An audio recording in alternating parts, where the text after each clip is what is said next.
పశ్చిమాసియా పరిణామాలు అందరినీ భయాందోళనకు గురి చేస్తున్నాయి. అయితే హఠాత్తుగా అణుబాంబుల ప్రస్తావన వచ్చింది. ఇక ఇజ్రాయెల్ తమపై అణుబాంబులు ప్రయోగిస్తే పాకిస్తాన్ రంగంలోకి దిగుతుందన్నారు Iran top military officer Mohsen Rezaei.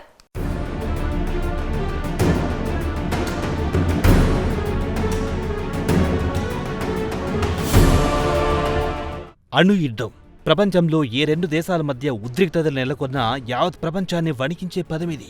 పశ్చిమాసియాలో తాజా పరిణామాలను చూస్తుంటే అణు యుద్ధం వస్తుందన్న భయాందోళనలు వ్యక్తమవుతున్నాయి. ఇరాన్కు చెందిన ఐఆర్జీసీ జనరల్ మెహసిన్ రెజాయ్ తాజాగా సంచలన వ్యాఖ్యలు చేశారు.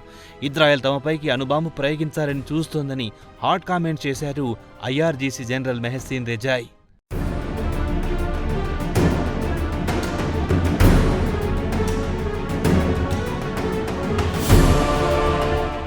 అంతేకాదు, ఒకవేళ ఇరాన్ పైకి ఇజ్రాయెల్ అణుబాంబు ప్రయోగిస్తే పరిణామాలు దారుణంగా ఉంటాయన్నారు మెహసిన్ రెజాయ్.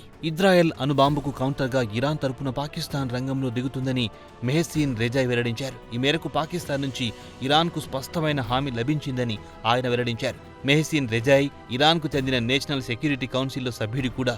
దీంతో మెహసిన్ రెజాయ్ వ్యాఖ్యలు ప్రాధాన్యం సంతరించుకున్నాయి.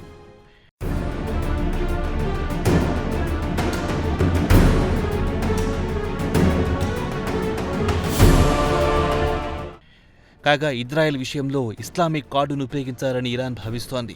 ఇజ్రాయెల్ యూదుల దేశం కాగా ఇరాన్ ఇస్లామిక్ దేశమనే సంగతి తెలిసిందే. ఈ నేపథ్యంలో పాకిస్తాన్, తుర్కీ, సౌదీ అరేబియా మరికొన్ని ముస్లిం దేశాలు కలిసి భారీ ఎత్తున ఇస్లామిక్ ఆర్మీని ఏర్పాటు చేసుకోవాల్సిన అవసరముందని మెహసిన్ రెజాయ్ అభిప్రాయపడ్డారు. అయితే ఆయా దేశాలు ఇరాన్ సైనిక యూనిఫామ్ వేసుకోవడానికి సిద్ధంగా లేవన్నారు మెహసిన్ రెజాయ్.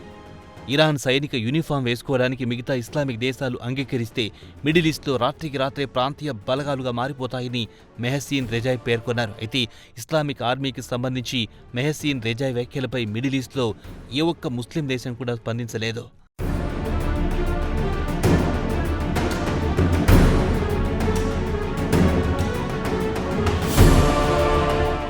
అంతేకాదు, ఇజ్రాయెల్ పైకి ఇరాన్ తరపున పాకిస్తాన్ అణుబాంబు ప్రయోగిస్తోందన్న మెహసిన్ రెజాయ్ వ్యాఖ్యలపై ఇస్లామాబాద్ నుంచి ఎటువంటి స్పందన రాలేదు. అయితే ఇటీవల భారత్ చేపట్టిన ఆపరేషన్ సింధూర్ దెబ్బకు పాకిస్తాన్ సైన్యం కళ్లు తేలేసిన సంగతి తెలిసిందే.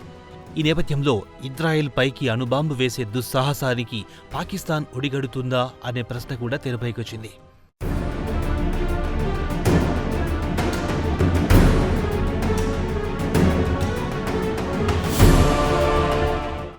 రెండో ప్రపంచ యుద్ధంలో అణు యుద్ధంతోనే ఏకంగా 2 నగరాలు సర్వనాశనమయ్యాయి. లక్షలాది మంది జీవితాలను చిదిమేశాయి.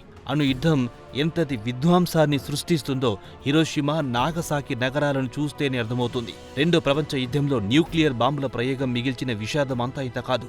అణు యుద్ధం వస్తే ధీటుగా ఎదుర్కోవడానికి అనేక దేశాలు రహస్యంగా అణు ఆయుధ సంపత్తిని పెంచుకుంటున్నాయి.